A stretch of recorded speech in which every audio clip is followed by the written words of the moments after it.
আসসালামু আলাইকুম এভরিওয়ান। আমি আজকে অ্যাডব খানের বাসায় এসেছি ওনার ইন্টারভিউ নেওয়ার জন্য। ওনার যে ড্রেসের একটা সেন্স, এটা আমাদের কাছে খুবই জনপ্রিয়, বাংলাদেশের মানুষের কাছে খুবই জনপ্রিয় এবং খুব ভালো লাগার একটা ব্যাপার।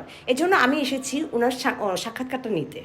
জি অ্যাডব খান, আপনি আমাদেরকে একটু জানাতে পারবেন আপনার এই ড্রেস সম্বন্ধে, যে আপনি এত সুন্দর সুন্দর নিউ ড্রেস যে আপনি আমাদের সামনে নিয়ে আসেন, এটা আসলে কতটা ইম্পর্টেন্ট সবার জন্য?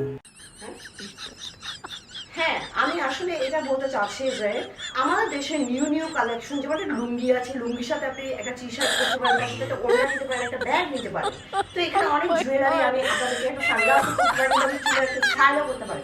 এইটাকে নিউ লুক বলে। আসলে এই নিউ লুকের জন্য আপনাকে এইভাবে ড্রেস চেঞ্জ করতে হবে। জি ভাইয়া, সেটাই আমি জানতে চাচ্ছিলাম যে আমাদের দেশে এই ধরনের ড্রেস কতটা সামঞ্জস্যপূর্ণ, সেটাই আমি আপনাকে জিজ্ঞেস করছিলাম যে আপনি যে ড্রেস আপটা করছেন সেটা শুধু কি আপনার জন্যই না সবার জন্য? হ্যাঁ, সেটা আমার জন্য প্রযোজ্য, আবার সবার জন্য প্রযোজ্য।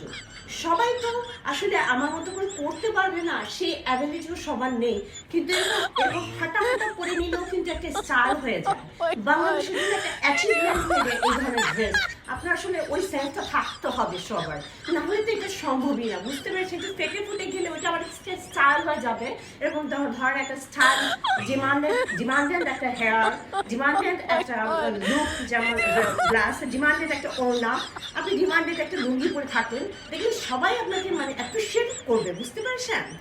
জি আচ্ছা ভাইয়া, আপনি আমাদেরকে অনেকক্ষণ সময় দিয়েছেন, আপনার ড্রেস সম্বন্ধে সব কিছু আমাদেরকে জানিয়েছেন। এই ড্রেসটা শুধু আপনাকেই সুন্দর লাগবে, ভালো লাগবে, অন্য কারো ভালো লাগবে কিনা আমি সেটা জানি না, বাট আপনাকে খুব সুন্দর লাগছে। ধন্যবাদ আপনাকে।